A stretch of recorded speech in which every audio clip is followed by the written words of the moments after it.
Bonjour à tous, ici Ronan Bonchard sur La Clé du Succès, jeune entrepreneur et cofondateur de Spratic qui vise à faciliter la pratique du sport. Je suis aussi un passionné de la performance, du dépassement de soi et de l'excellence.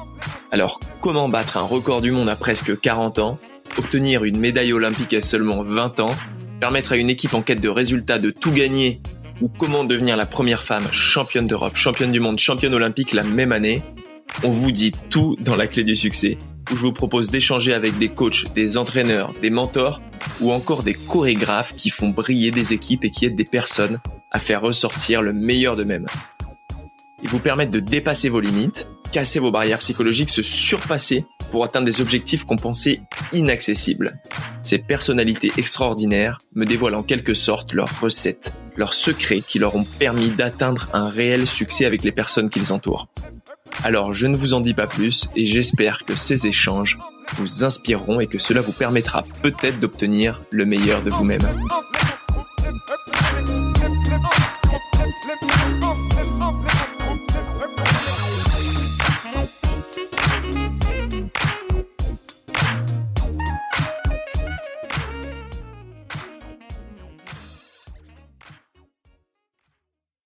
Merci d'être ici pour écouter ce second épisode de La Clé du Succès.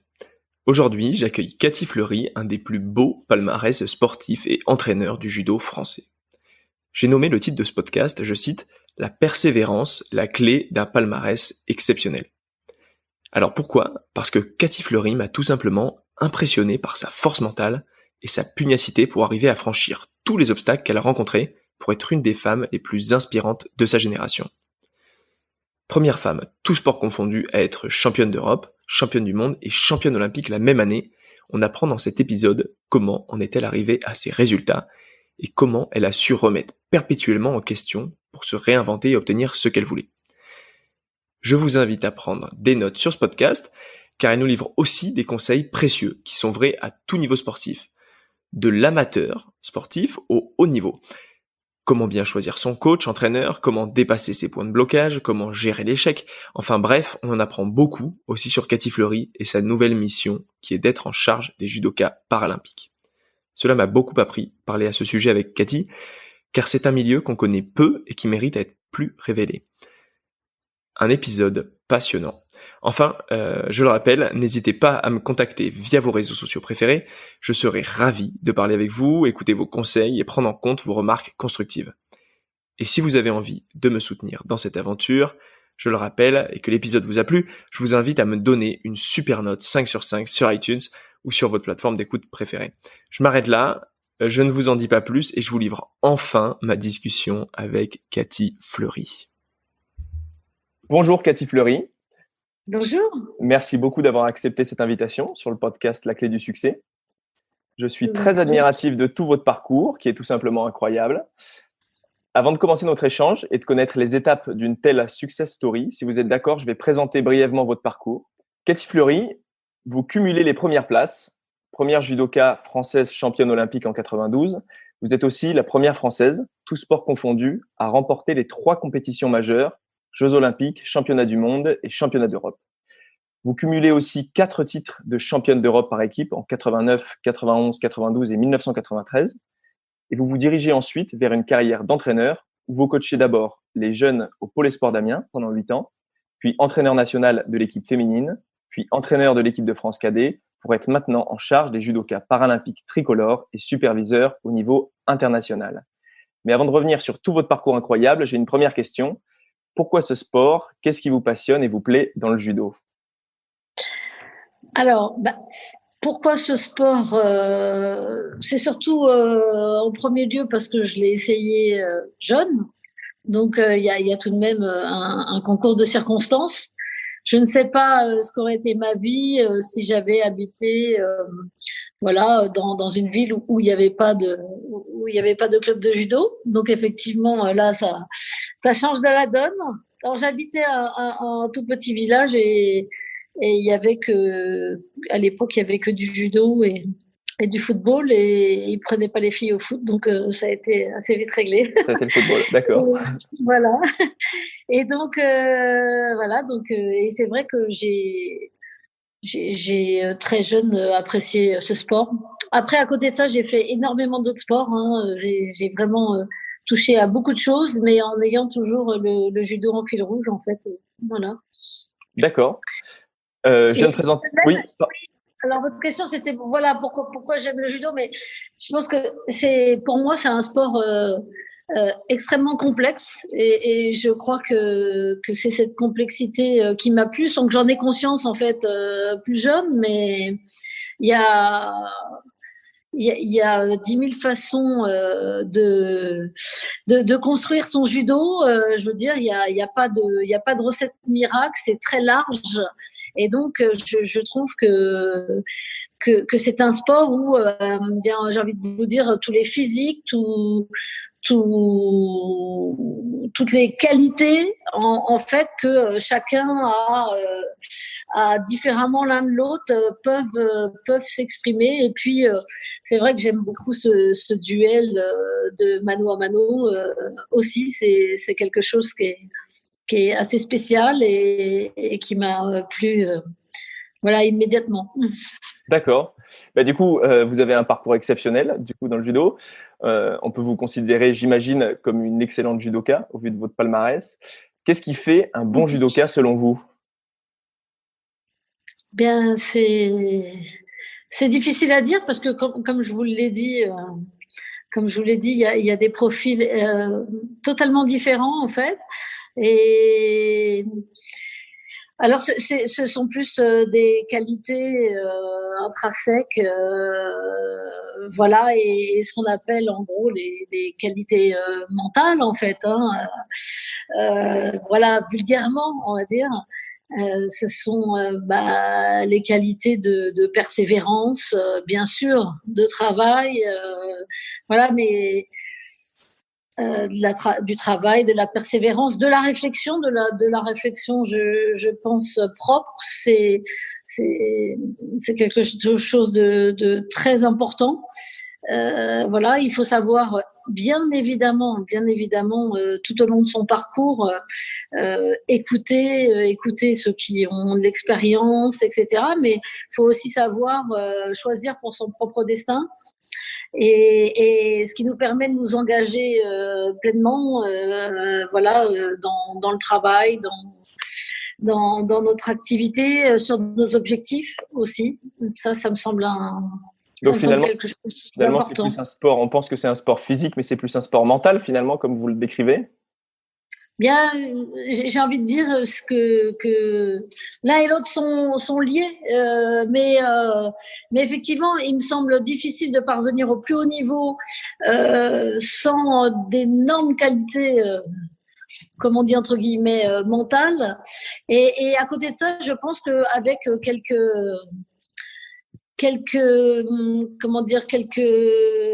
des qualités physiques voilà qu'on pourrait détailler, et bien si on n'est pas au top voilà sur certaines de ces qualités, je pense qu'on peut quand même accéder vraiment au plus haut niveau. Voilà. D'accord. Bah, du coup, la persévérance, c'est une de vos grandes qualités. J'en parlerai plus tard. Mais vous êtes actuellement 7e dan de judo, un très haut grade du sport en question. Est-ce que vous pouvez nous expliquer, pour les auditeurs, ce qu'est un dan, en quoi ça consiste et comment on arrive à ce niveau-là? Alors, les dan, en fait, ce sont les grades qui se situent après la ceinture noire. Donc, lorsqu'on obtient la ceinture noire, on est ceinture noire premier dan. Et ensuite, il y a des passages de grade en fait jusqu'au 6e dan. Voilà, avec des temps, c'est-à-dire que lorsque vous avez votre premier dan, il faut attendre un an avant de passer le deuxième, et le temps s'allonge en fait entre les dan, donc ce qui fait que normalement, j'ai pas le compte exact, mais normalement, je pense qu'on peut pas être 6e dan sans avoir eu un parcours d'athlète de haut niveau. On peut pas être 6e dan, je dirais, aux environs 40-45 ans avant cette date-là, et même peut-être un peu, non, oui, 45 ans, ça me semble pas mal. Et par contre, il y a un parcours accéléré, en fait, voilà, pour les athlètes de haut niveau. Ceux qui ont eu voilà des résultats, il y a des catégories en fait selon les résultats obtenus. D'accord. Et voilà. Et après, effectivement, au-dessus du 6e dan, comme moi j'ai le 7e, en fait, ce sont des dan qui sont donnés, c'est pas le bon terme, octroyés, voilà, à des gens qui restent dans le judo, qui apportent au système, qui nourrissent le système, voilà, qui travaillent pour le judo et pour le bien du judo. Voilà, des gens qui sont actifs, ça peut être aussi des gens qui sont élus ou des grands professeurs de club, voilà. Voilà, des gens qui donnent encore, voilà, pour le judo. D'accord. Alors, lors de votre début de carrière de judoka, vous êtes passé par beaucoup de clubs. Vous dites que vous étiez à la recherche du bon entraîneur qui puisse s'intéresser à vous. Et vous dites qu'à l'époque, la plupart des clubs ne s'intéressent qu'au profil masculin. Comment vous avez fait pour trouver la bonne personne à ce moment-là ? En fait, c'est vrai que j'ai eu des difficultés quand j'étais jeune parce que voilà, le judo était, en tout cas le judo de compétition féminin était beaucoup moins développé que maintenant. Et donc effectivement, il y avait quelques clubs d'athlètes de haut niveau masculin et presque pas féminin. Et puis surtout, j'en cherchais évidemment à proximité de chez moi. Et puis ensuite, lorsque je suis arrivée sur Paris pour faire mes études supérieures et un an après sur l'INSEP, eh bien, il m'a fallu faire effectivement quelques clubs avant de trouver. Je vais pas dire le bon parce qu'il s'agit pas d'être bon ou pas bon, parce que les clubs dans lesquels je suis passée auparavant ne me convenaient pas à moi, certes, mais ils étaient très bien et les entraîneurs étaient très bien pour d'autres athlètes. Hein, ça c'est juste une question peut-être de feeling où je recherchais voilà des choses particulières. Et puis voilà, à l'époque, j'ai rencontré Jean-Pierre Gibert à la CBB et ça m'a convenu. Mais entre-temps, en fait, j'ai été accompagnée par d'autres très très très bons professeurs. J'étais pas seule, mais qui n'avaient pas forcément la structure adaptée en fait, voilà, pour que je sois licenciée dans leur club. D'accord. Voilà, c'est un gros club. Et Monsieur Gibert, justement, vous a accompagné sur plusieurs années après ou... Oui, bien sûr. Oui. Il vous a suivi même lors de votre carrière à haut niveau, à l'INSEP. Après, il était toujours là dans les moments importants ?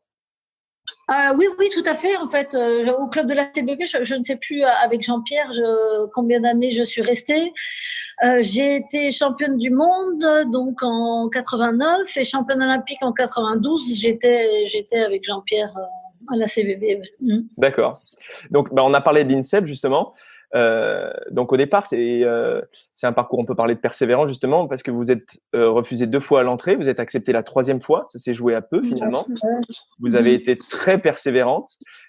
Pourquoi est-ce que c'était si important pour vous d'aller à l'INSEP ? Assez simplement, hein, c'est que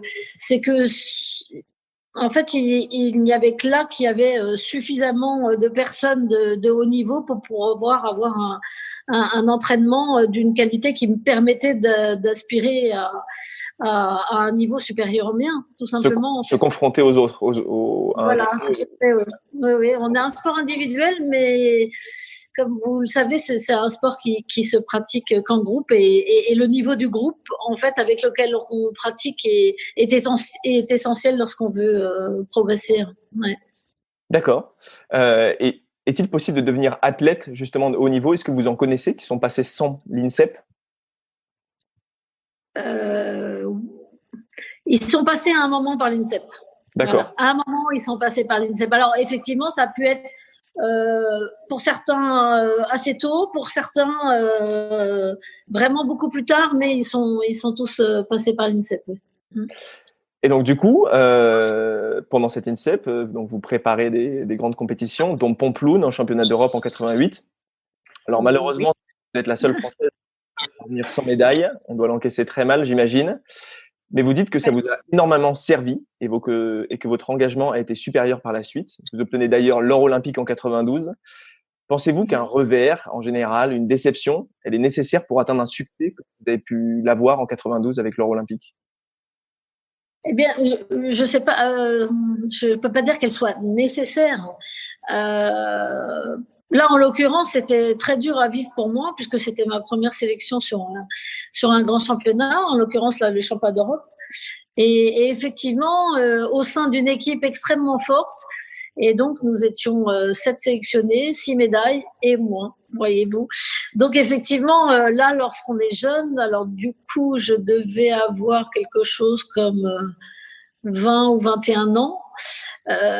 Oui, ça a été extrêmement dur, extrêmement dur. Donc, est-ce qu'il était nécessaire que voilà, j'ai aussi mal?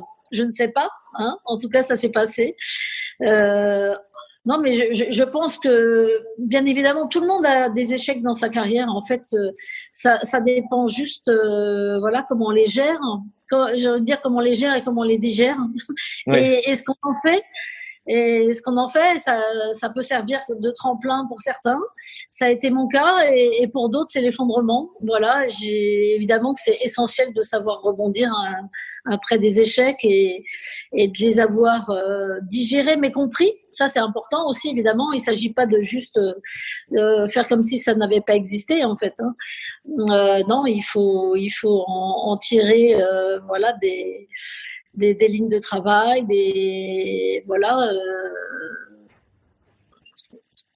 voilà, y réfléchir et puis encore une fois décider de faire peut-être un petit peu autrement ou de s'entêter, pourquoi pas en fait. Hein. Il pouvait s'agir que d'un concours de circonstances. En l'occurrence pour moi c'était pas le cas, mais voilà, disons que voilà, il faut surtout pas s'effondrer lorsqu'on a des objectifs si hauts. J'ai envie de dire, il faut non seulement savoir rebondir et le faire assez rapidement aussi, parce que c'est un sport avec une forte concurrence. Et donc, si on s'écroule plusieurs mois et qu'il nous faut plusieurs mois pour revenir, eh bien souvent, quelqu'un d'autre a saisi l'opportunité. Et voilà, il y a toutes ces choses-là à gérer qui peuvent être difficiles, mais voilà, il faut avoir les ressources de le faire. Nécessaire de rebondir. D'ailleurs, vous avez bien rebondi, puisqu'en 92, le judo féminin est enfin admis au JO 10 ans après le judo masculin. Et c'est vous qui gagnez le titre olympique contre Yael Arad à Barcelone. Comment vous étiez-vous préparé la veille du titre? Vous pensiez déjà au titre ou seulement au premier combat qui allait arriver? Est-ce que vous visiez déjà le titre olympique? Non, franchement. Après, plus globalement, je pense qu'on vise un podium. Alors, bien sûr, dans un coin de la tête, évidemment qu'il y a la possibilité de gagner. Mais notamment la veille, on a le tirage au sort. On l'avait déjà depuis plusieurs jours. Donc, effectivement, on se concentre sur déjà la première combattante, puisqu'en fait, aux Jeux Olympiques, ma première combattante était une Cubaine. Et cette Cubaine, en fait, c'était vraiment, à chaque fois que je la rencontrais, c'était vraiment du 50-50, c'est-à-dire qu'une fois elle gagnait, une fois je gagnais. Donc c'était très très chaud. Ouais.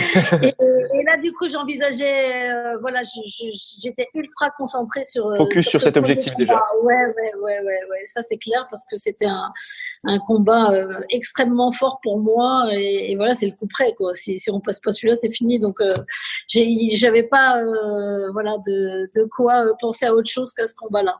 Ça c'est clair. Ouais. Et donc, les victoires se sont enchaînées. Et est-ce que plus le but se rapprochait, plus vous y pensiez, vous y croyiez? Ou chaque fois, c'était focus sur chaque combat, comme ça?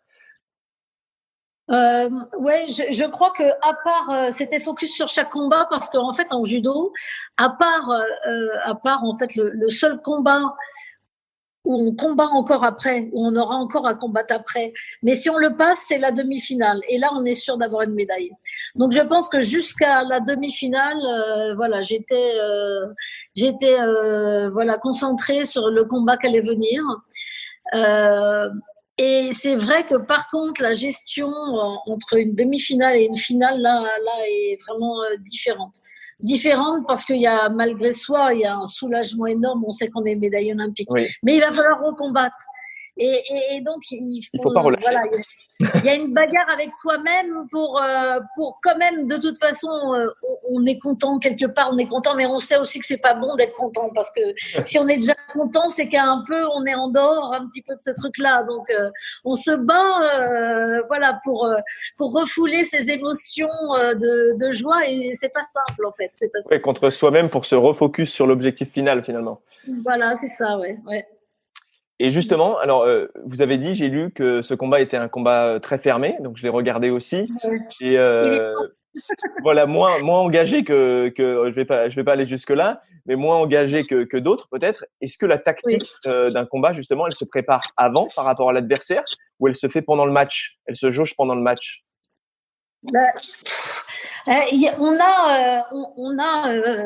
Enfin, moi, en l'occurrence, j'ai 2-3 trucs sur mes adversaires, voilà, avec un tel, je vous dis n'importe quoi là, hein, il faut absolument, avant de faire quoi que ce soit, il faut attraper la manche, voilà, on se dit 2-3 choses en fait sur chaque adversaire où on sait que voilà, là-dessus il faut tenir le temps du combat, etc. Et ensuite, bien sûr, en fait, c'est aussi la qualité d'un athlète de haut niveau, et notamment en judo, il faut absolument être opportuniste, hein, parce que c'est un couple, voilà, on forme un couple avec notre adversaire, et voilà, chaque mouvement impulsé par l'une ou par l'autre crée en fait un nouveau mouvement, et voilà, s'il y a une opportunité, il faut la saisir.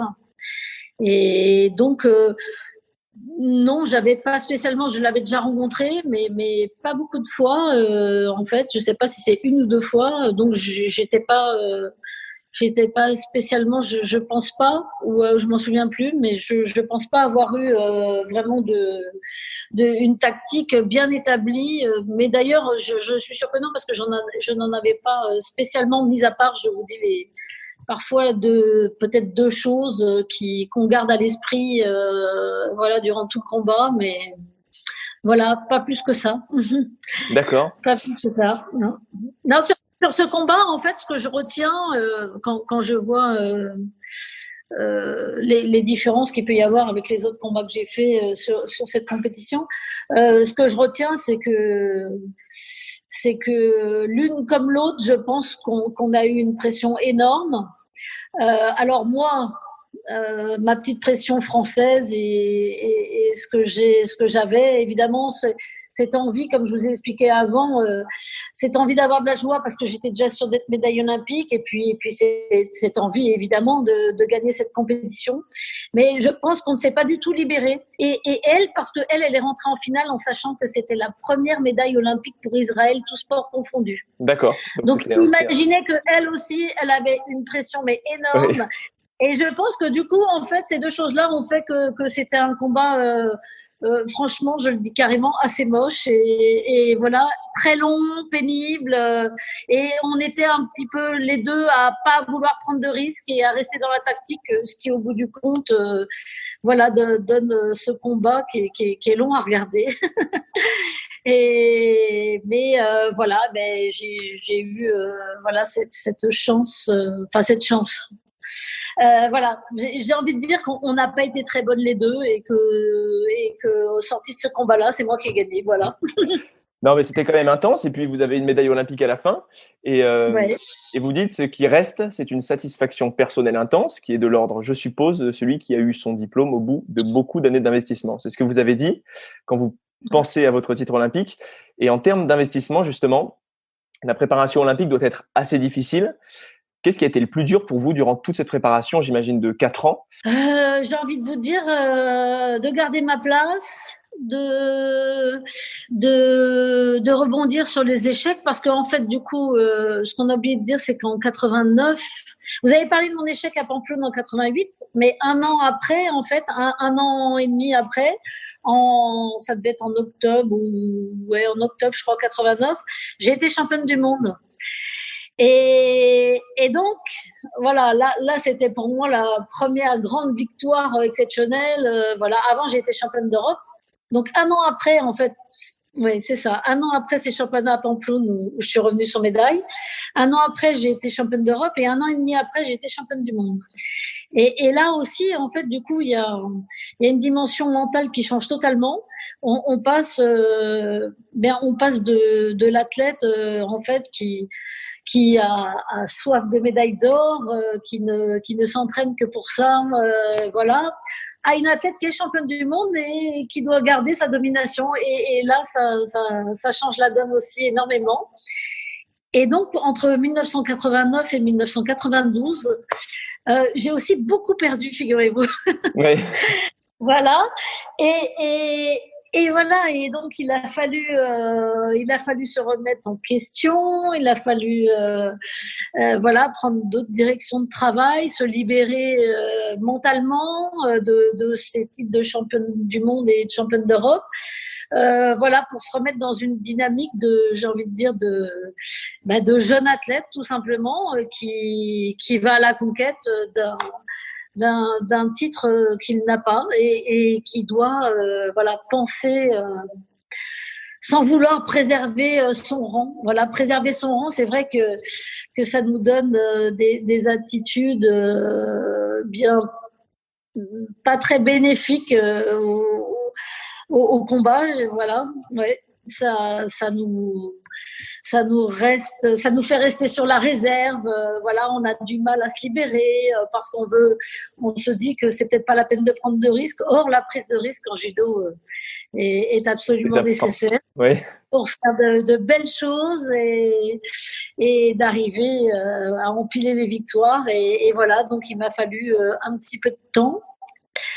Et heureusement, en 91, donc un an avant les Jeux Olympiques, il y a un championnat du monde et je termine 3e à ce championnat du monde. Et ça m'a fait du bien, en fait. Ça m'a fait du bien et de pas gagner, j'ai envie de dire. C'était mieux comme ça.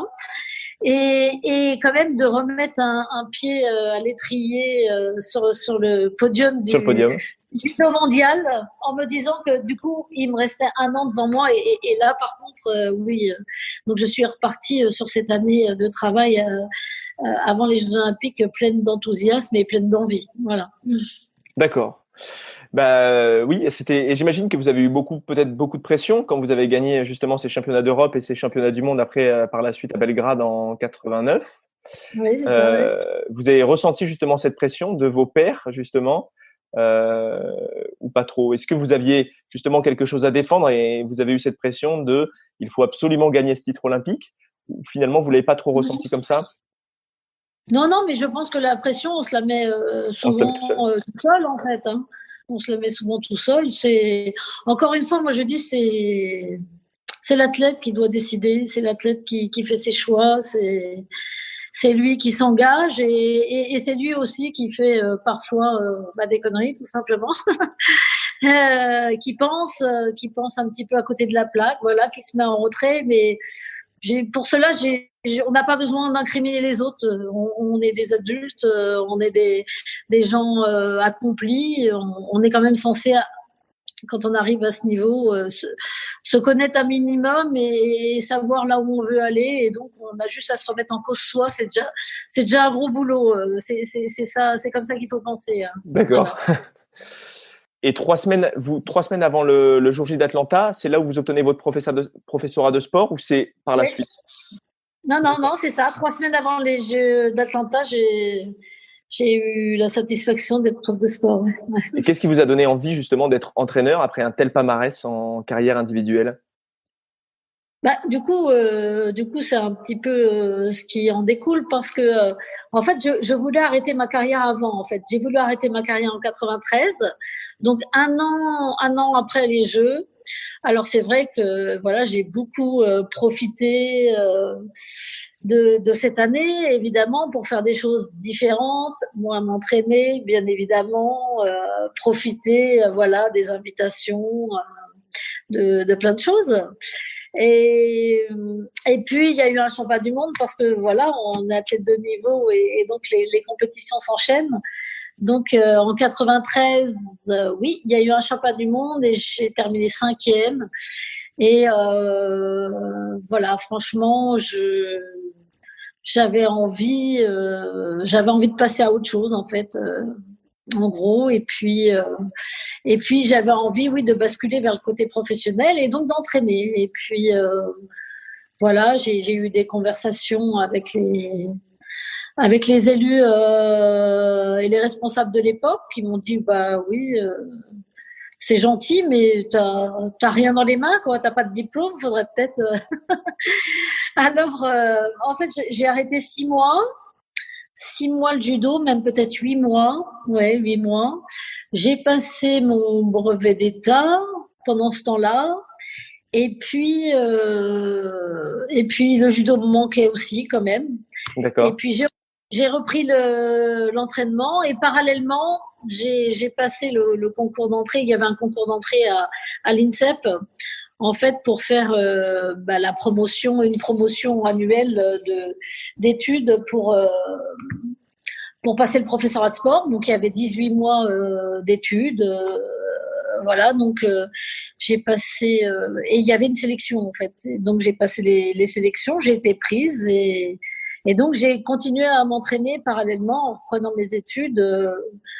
Pour le coup, ça m'a fait un petit choc hein, parce que mener la même vie voilà que je menais avant en m'occupant que de mon entraînement et puis de me reposer entre deux entraînements, là je suis passée à me lever voilà à 7h moins le quart le matin, partir en cours pour être à 8h en cours. C'est un programme très chargé. Voilà, m'entraîner le matin, voilà, manger, repartir en cours et m'entraîner en fin d'après-midi. Voilà, ça m'a fait un petit peu drôle, mais je me suis accrochée. Voilà, ces études me plaisaient aussi. Donc voilà, c'était 18 mois de formation pour étape, tu as passé le concours du professeur de sport. Voilà, et donc voilà, au bout desquels j'ai passé le professorat de sport, donc quelques mois avant les Jeux Olympiques d'Atlanta. Et voilà, je l'ai eu et je suis allée aux Jeux Olympiques d'Atlanta. J'ai perdu et j'ai arrêté. Voilà. Vous pensiez déjà à la suite justement d'Atlanta. Pendant les JO d'Atlanta, vous pensiez déjà à la suite en tant que avec votre diplôme de professorat de sport. Est-ce que vous pensiez déjà enseigner à ce moment-là ou vous étiez encore à fond dans le côté sportif? Non, franchement, je pensais déjà vraiment à ma reconversion. Et puis surtout, je pense vraiment que j'étais au bout du rouleau, non pas physiquement, ni même techniquement, ni même tout ça, mais je pense que j'avais plus la tête, voilà, à 100%. Il y a plein de choses. J'avais 30 ans, j'avais envie d'avoir un enfant. Voilà, j'avais envie de plein de choses d'à côté. Je pense que voilà, la haute compétition était plus ma priorité, même si j'avais beaucoup de plaisir, notamment le jour des compétitions. Mais ça n'était pas la même chose pour aller 2 fois par jour à l'entraînement. Voilà, j'ai envie de dire, c'est un petit peu ça. Mais vous rejoignez finalement la haute compétition, puisqu'en tant qu'entraîneur, votre palmarès est tout aussi impressionnant. Durant votre équipe, d'ailleurs, à la tête de cette équipe, la France cumule plusieurs médailles olympiques, dont 2 en or, et beaucoup de médailles mondiales, donc plus d'une dizaine sur la plus haute marche du podium. Vous avez d'ailleurs coaché de nombreuses sportives de très haut niveau, pour les auditeurs qui connaissent, comme Lucie Descosses, Gévry Seman, Clarisse Agbenienou, Audrey Cheméo, Émilie Andol, Morgane Ribou et encore beaucoup d'autres. Mais j'étais dans l'équipe de coach. Après, voilà. Je les ai pas tous coachés sur les grands championnats, etc. Mais oui, certaines, oui. Voilà, mais en fait, on forme une équipe et puis on entraîne tous ces jeunes filles-là. Ouais, tout à fait. Et donc, c'est un palmarès assez impressionnant. Mais d'arriver à ce poste-là, n'a pas été une route facile pour vous, d'après ce que j'ai pu lire. Et puisque dès votre envie d'intégrer le poste d'entraîneur national, on vous le refuse. Et on vous refuse même ensuite le poste d'entraîneur d'un pôle espoir. Est-ce que vous pouvez me raconter cette période et comment vous êtes arrivé à finalement obtenir ce que vous vouliez? Alors, ce sera un petit peu long de raconter tout ça. Je vais plutôt le dire assez rapidement et puis par contre, je vais dire comment je l'ai obtenu et surtout par qui je l'ai obtenu. Hein, donc voilà, pour faire vite. voilà, de mon point de vue, de toute façon, c'était assez clair qu'à l'époque, voilà, il y avait zéro fille qui entraînait, voilà, que ce soit les hommes ou les femmes. Il y en avait eu, mais à des niveaux inférieurs, ou quand c'était le meilleur niveau des féminines, si vous voulez, j'ai envie de vous dire, pour faire assez simple, eh bien, les filles n'étaient pas encore aux Jeux Olympiques. Voilà, dès que les filles ont été concernées par les Jeux Olympiques, ça a intéressé beaucoup d'hommes entraîneurs aussi. Puisque D'un c'était coup, ça a médiatisé, intéressé du tout le coup. monde. Voilà. Et puis, d'un coup, voilà, il y a plus eu de filles qui entraînaient les filles, même pas les filles, voilà, d'un coup. Donc, effectivement, on m'a dit, voilà, on m'a dit qu'on souhaitait pas m'avoir, et tout simplement. Donc, effectivement, j'étais plus qu'étonnée, j'étais même en colère, bien évidemment, parce qu'avec mon palmarès, n'importe quel homme qui avant moi a demandé un poste d'entraîneur national l'a obtenu. Voilà, et moi non. Voilà, donc en gros, voilà, c'est un peu ça. Et donc en fait, je suis partie dans un premier temps sur Amiens, où je me suis retrouvée dans une direction départementale, régionale jeunesse et sport, et sur un poste administratif, hein, voilà. Et évidemment, c'était pas ça, voilà, ce à quoi j'aspirais. Et donc, de fil en aiguille, en fait, je suis allée voir Marie-Georges Buffet, qui était ministre des Sports à l'époque. des Sports, voilà, qui a pris le temps de me recevoir, de me parler. On a longuement parlé avec elle. Je lui ai exposé ma situation. Et elle a bien compris, me faisant d'ailleurs le parallèle avec le monde de la politique. Hein, c'était assez criant. Il y avait beaucoup de ressemblances.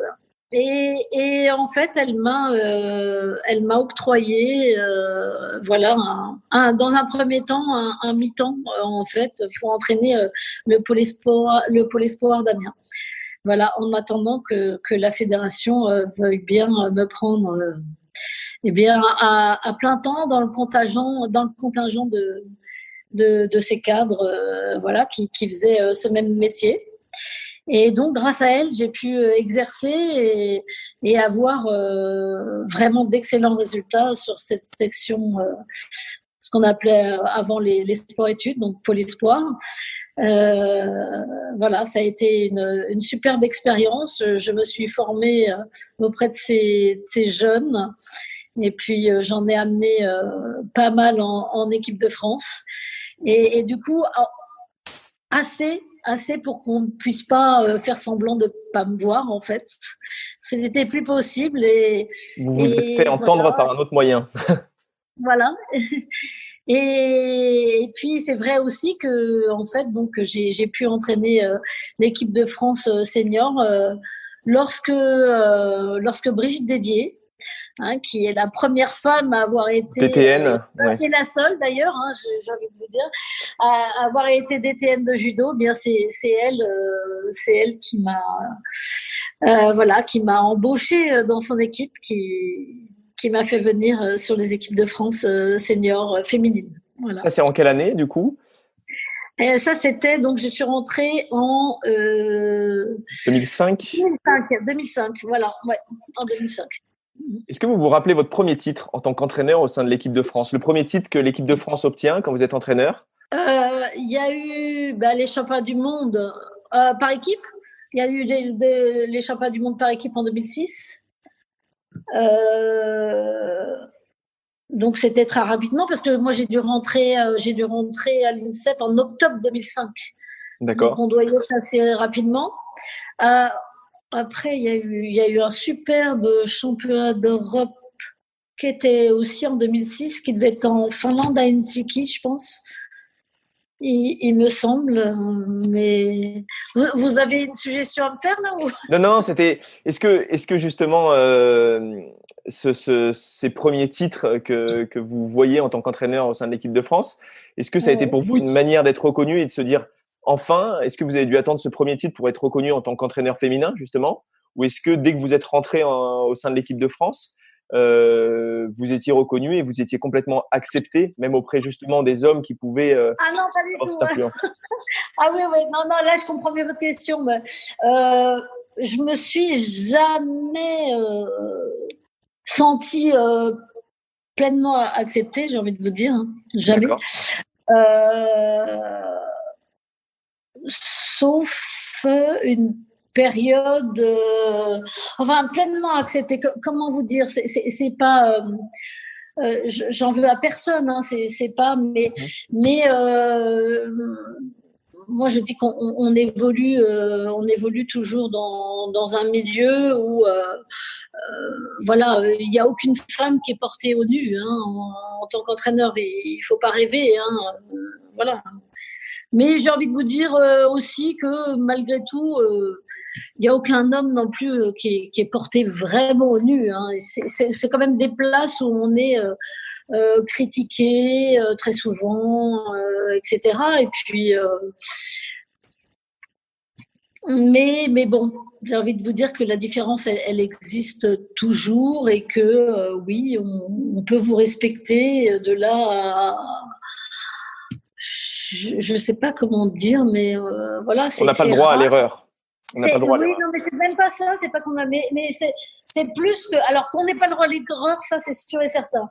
Mais c'est plus qu'on n'a pas souvent, de félicitations et puis que votre travail n'est pas souvent, voilà, valorisé. Oui, par l'ensemble des gens. Après, évidemment, ça dépend. Voilà, les acteurs du judo, il y a voilà, il y en a qui sont tout à fait capables de le faire et voilà, de pas avoir un regard différencié, sexué sur l'athlète, sur l'entraîneur, voilà, qu'il soit féminin ou masculin. Mais disons, j'ai envie de vous dire que c'est pas la majorité. Voilà. D'accord. Alors, il y a un entraîneur donc de l'équipe de France, comme vous avez pu l'être, mais chaque sportif a un entraîneur aussi personnel, un coach personnel. Je prends exemple Sandrine Martinet qui a pour entraîneur Cyril Pagès ou l'Arbi Ben Boudaoud pour Lucie Descosses, par exemple. Justement, quelle est la différence entre les entraîneurs nationaux et les entraîneurs personnels? Sont-ils complémentaires et comment le sont-ils? Alors, il faut qu'ils soient complémentaires. Il faut qu'ils soient complémentaires.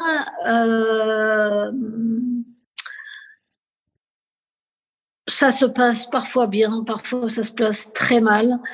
Et c'est important que ça se passe bien, en fait. D'accord. C'est important que ça se passe bien. Et moi, je pense que la plupart du temps, lorsque ça passe bien, c'est que l'athlète a une forte personnalité et que c'est ce qu'il faut, en fait. C'est ce qu'il faut. parce que l'athlète fait ressentir aux entraîneurs aussi qu'il faut que ça se passe bien et que de toute façon, sinon, c'est elle ou c'est lui qui va gérer. D'accord. Et quand l'athlète perçoit les choses comme ça se passe toujours très bien. De toute façon, bien. Parce que les entraîneurs savent qu'il n'y a aucune raison voilà, d'essayer de s'affronter ou voilà, d'essayer d'imposer son avis, etc. Que, en fait, c'est l'athlète qui a déjà, voilà, qui réfléchit déjà à sa progression, qui s'investit dedans et que c'est l'athlète qui fait ses choix. Et donc, on n'a pas à s'affronter et qu'on a juste à donner le meilleur, à suggérer, j'ai même envie de dire, à l'athlète et non pas lui imposer puisque au bout du compte, c'est lui qui décide. Et c'est lui qui fait le combat, oui. Oui, aussi, c'est lui qui combat, absolument, oui. Donc, comme on l'a déjà vu, vous êtes une sportive hors pair. Et selon vous, un entraîneur de haut niveau doit-il être absolument un ancien sportif de haut niveau? Est-ce que c'est plus simple justement de coacher des sportifs de haut niveau quand on l'a été? Ou est-ce qu'il est possible tout à fait d'être entraîneur de haut niveau quand on ne l'a pas été? Moi, je pense que tout est possible. Bien sûr, tout est possible. Après, les entraîneurs de haut niveau, ce qui est intéressant, c'est que c'est une équipe en fait. Donc il y a des profils différents dans cette équipe. Et voilà, c'est vrai que on entend souvent s'opposer en fait les choses. Oui, il y a des athlètes de haut niveau, ils sont pas forcément de bons entraîneurs. Non, mais ils n'ont pas moins de chances que les autres de l'être, si vous voulez. Hein. Donc voilà, il n'y a pas non plus de raison d'opposer constamment ces deux choses-là. On peut aussi avoir eu une carrière à très haut niveau et être un super entraîneur. Tout comme d'ailleurs, voilà, quelqu'un qui a formé des jeunes à la compétition, etc., et qui suit leur parcours. Il peut aussi avoir les qualités pour rester à haut niveau. Voilà, il n'y a pas de, il n'y a pas de recette miracle. J'ai envie de dire, c'est vrai que cependant, en fait, parmi les bons entraîneurs, j'ai envie de dire que celui qui a été lui-même athlète de haut niveau, de très haut niveau, bah, a un petit plus parce que il connaît tout un pan que celui qui l'a pas vécu ne peut pas connaître, comme les émotions que l'on ressent. Voilà, alors on est tous différents, on les reçoit pas différemment, mais voilà, il y a des perceptions, il y a des choses qu'on a connues si on est passé par là. Voilà, on a une expérience, on va dire supplémentaire, mais ça fait pas de nous. C'est pas effectivement ce qui va faire de nous un super bon entraîneur, non. Ça c'est clair, mais voilà. Donc, alors vous continuez maintenant quand même dans l'entraînement, puisque vous êtes maintenant en charge des athlètes de judo paralympique. Pourquoi aller vers le para-judo? Est-ce que c'était tout simplement pour une nouvelle expérience, pour repartir de zéro? Est-ce que vous l'avez vu comme un nouveau combat? Bah, ce qu'il y a, c'est que effectivement, c'est pas moi qui ai demandé d'aller sur le para-judo. D'accord. Voilà, c'est une proposition que j'ai acceptée. Et effectivement, ça fait maintenant un an, on peut dire un an, parce que je suis arrivée en mars, donc il y a un an et quelques mois, mais comme il y a eu le confinement, voyez-vous, ça fait un an pile en fait. Et donc, je suis plus au stade de la découverte. Voilà, je pense avoir assimilé pas mal de choses. Cependant, effectivement, je me suis retrouvée dans un environnement où j'avais beaucoup à apprendre. Et donc, ça faisait longtemps que ça m'était pas arrivé, mais c'est une bonne chose. Sincèrement, c'est une bonne chose parce que voilà, j'ai été obligée vraiment de me remettre en question. J'ai été obligée, bien dans un premier temps, de beaucoup observer, de beaucoup entendre mes collègues qui sont qui ont eux une expérience. Voilà, sur les Paralympiques. Alors, les Paralympiques en judo, ce sont uniquement malvoyants et non-voyants. Voilà. D'accord. Et donc, il y a quelques règles qui changent. Et ça change donc aussi beaucoup de choses par rapport à ce que vous savez, puisque en fait chez les valides, j'avais fait toutes les étapes en fait, hein, des plus jeunes sur le pôle espoir jusqu'au tout meilleur, voilà. Et là, voilà, c'est une nouvelle page de ma vie professionnelle qui arrive et je dois réellement apprendre, je dois voilà, avoir un autre regard, essayer un petit peu de me dépouiller de mes certitudes, voilà, et de regarder ça avec un œil nouveau. Alors ça, c'est pas toujours facile, hein, puisque lorsqu'on arrive avec mon expérience, on a envie d'apporter des choses peut-être tout de suite, peut-être un peu trop précipitamment. Et puis alors j'ai fait quelques rétro-pédalages, voyez-vous. D'accord. Voilà. Constatant que effectivement j'avais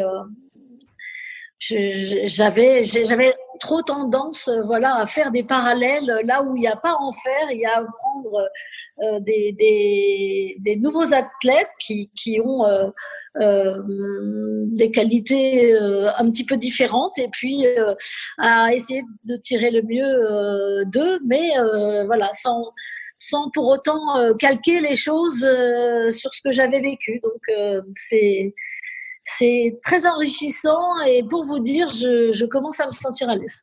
Voilà. Donc C'était pas forcément le cas avant. Donc une expérience très riche, mais j'imagine qu'il ne devait pas être difficile. Il doit être difficile justement, excusez-moi, pour une personne sans handicap, je ne sais pas, mais c'est ce que je me dis, de pouvoir coacher, comprendre le handicap des athlètes, et qui doit être différent en plus selon, j'imagine, les sportifs. Est-ce que c'est beaucoup de discussions? Comment ça se passe pour justement comprendre ce handicap? C'est de la discussion, mais c'est aussi beaucoup d'observation. Parce que après, c'est un petit peu comme chez les valides aussi. Là, on pourrait faire un parallèle. Hein. On peut discuter avec les gens, et les gens se livrent pas toujours totalement. Et vous avez encore beaucoup de choses à apprendre d'eux en les observant, en les côtoyant, effectivement en parlant, mais pas seulement. Voilà. D'accord. En les observant beaucoup, notamment à l'entraînement, dans le cadre de notre mission aussi, qui est de les amener à progresser et à atteindre leurs objectifs. Et voilà, tout ça se fait avec le temps, et puis un investissement, j'ai envie de dire, pour ma part,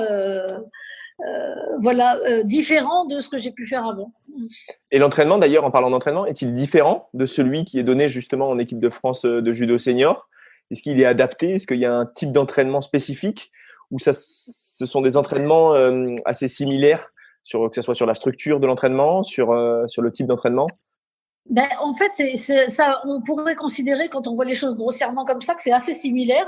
D'accord. Il y a une réglementation, notamment au niveau du kumikata. Donc, c'est la manière dont on pose ses mains sur le kimono. Hein. Donc, pour les valides, en fait, ils commencent à distance.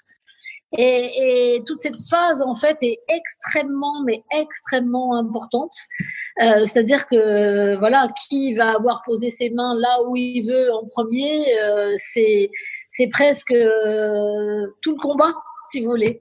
Or, là, les Paralympiques partent les mains posées, et la position des mains est imposée par le règlement. D'accord. Et là, ça change vraiment beaucoup la donne. Voilà. Donc, toute la tactique mise en avant lors de l'équipe de France senior n'est pas du tout sur le début du combat, sur les… Exactement.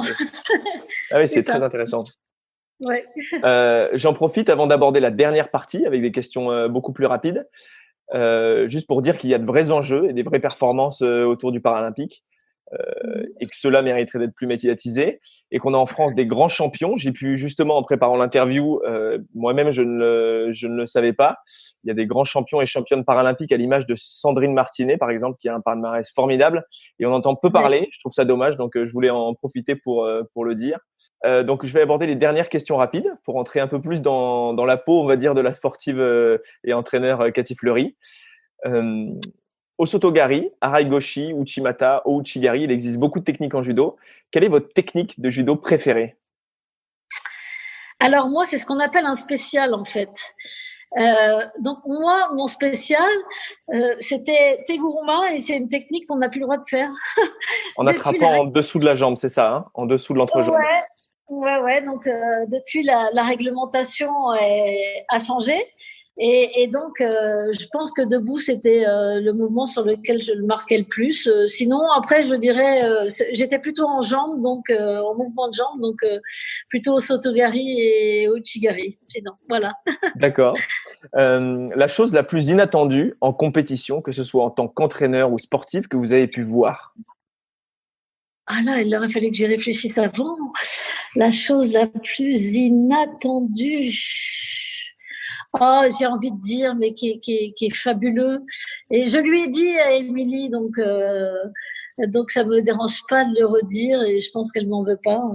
C'est Émilie Andéol qui gagne les Jeux Olympiques en 2016. Et et c'est fabuleux. C'est vraiment quelque chose qui est très touchant et voilà, j'ai eu l'honnêteté de lui dire que oui, je lui ai dit après, hein, bien sûr. Ouais. Oui, oui, je pouvais éventuellement la voir sur un podium olympique, mais jamais gagné. Et elle l'a fait. Et c'est super parce que la vie, elle est remplie de ça.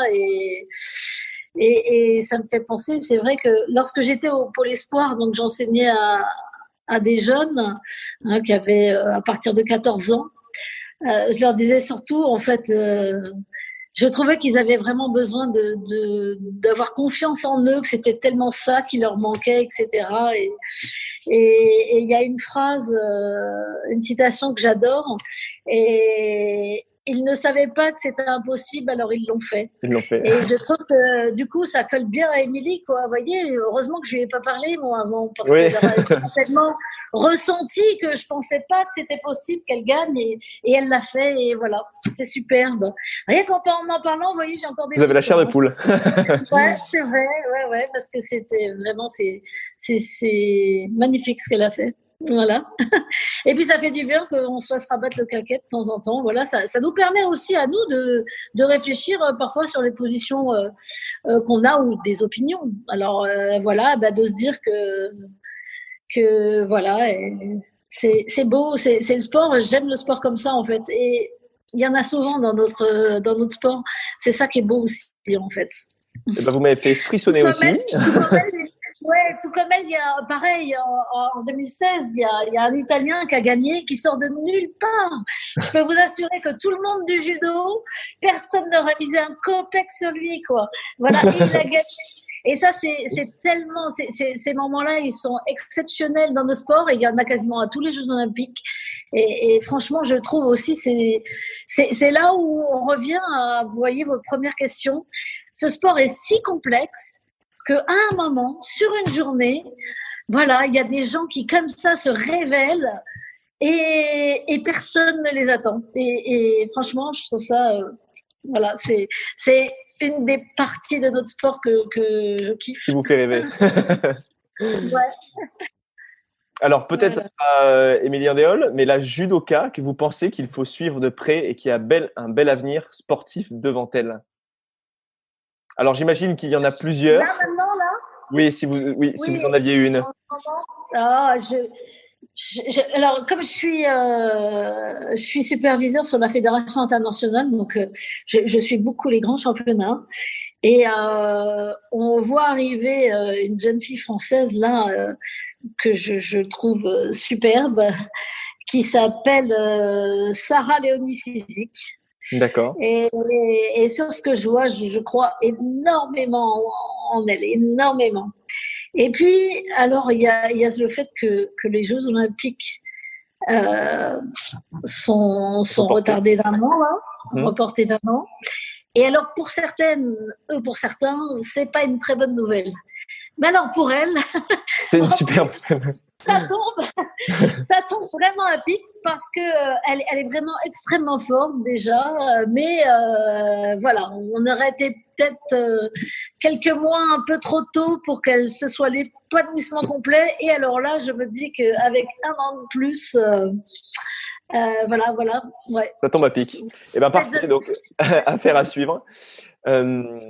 Enfin, deux dernières questions. Quel est le mot ou la phrase que vous prononcez à un athlète avant qu'il monte sur le tatami? Waouh, ça c'est trop. En fait, ça dépend vraiment de l'athlète, en fait. D'accord. Ça dépend de l'athlète et puis parfois c'est pas très joli à entendre, donc pas forcément envie d'en parler. Mais ça dépend de l'athlète. Parfois ça peut être très doux et parfois non. Voilà. Ça dépend vraiment de la philosophie de l'athlète auparavant. Ok. Ouais, c'est ça. Et pour finir, quels conseils vous pourriez donner à de futurs sportifs ou entraîneurs qui se dirigent vers le haut niveau? Est-ce qu'il y a quelque chose vraiment que vous voulez partager peut-être à des personnes qui se dirigent vers le haut niveau, qui ne sont pas encore, que ce soit du côté sportif ou entraîneur?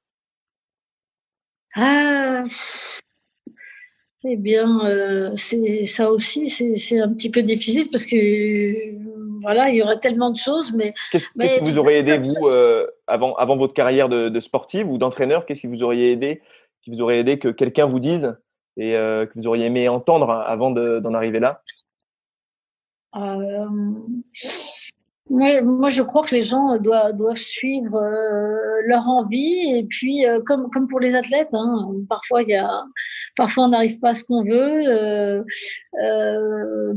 dans le temps qu'on s'était donné et puis il faut continuer, il faut toujours rêver, comme un peu vraiment comme ce qu'on dit aux athlètes, hein.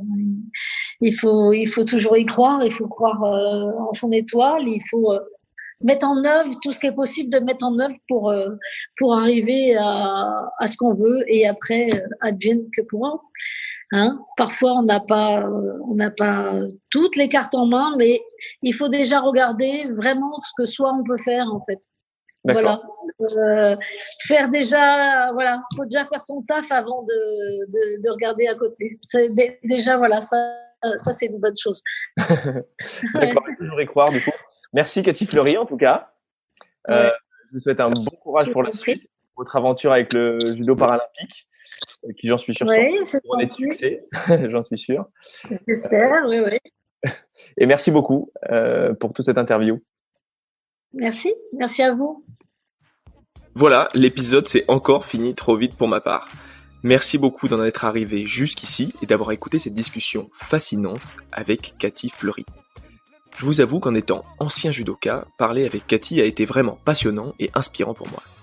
Dites-moi de votre côté ce que vous en avez pensé, vous. Sur Instagram, sur LinkedIn, par mail, vous me trouverez facilement en tapant Ronan Bronchard sur vos réseaux sociaux préférés. Vous avez peut-être des retours constructifs à me faire, des conseils à me donner. Si vous voulez me proposer des personnalités pour le podcast ou pour me mettre en contact avec, n'hésitez surtout pas. Cela me fera très plaisir de découvrir les personnalités inspirantes pour vous. Encore une fois, vous pouvez me mettre une note 5 sur 5 sur iTunes ou sur une autre plateforme d'écoute.